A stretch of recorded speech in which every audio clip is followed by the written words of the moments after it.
A 6-game suspension is fair. Maybe you're arguing a 3, maybe you're arguing a 4.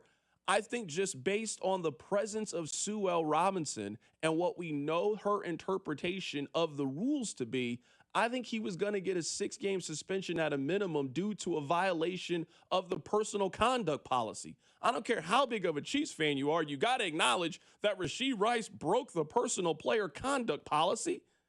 He got into a serious car accident on the highway in the middle of the day that injured people and fled the scene. If that's not a violation of the player conduct policy, I don't know what it is.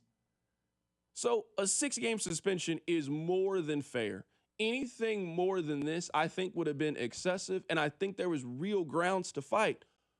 When we first got this information from Tom Pelissero, they were throwing out double-digit numbers. I would have fought on double-digit numbers. There is no precedent for Rashee Rice being suspended for 9, 10, 11 or more games. So I always thought that that was very high. Again, I think that 2 or 3 was very unrealistic, and in most cases, in most situations, the truth is somewhere in the middle. We found that number. Again, 6, in my opinion, is a fair number.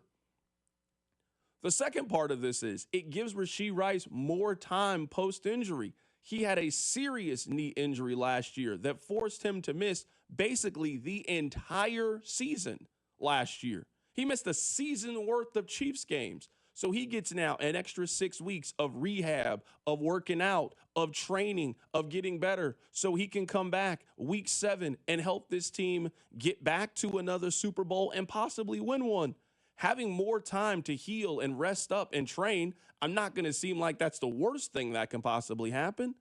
It also gives the Chiefs the ability to know the situation. One of my fears about what the original plan was going to be was just uncertainty of it all. Well, he's got this meeting in September, but we don't know when we're going to get the information back. Are the Chiefs going to appeal the ruling? Is the NFL going to appeal the ruling? When does the suspension actually start? I didn't want a suspension that was going to start week 7, week 8 of the NFL season. My number one priority in all of this was to have Rashee Rice on the field for the Buffalo Bills game. That's now possible.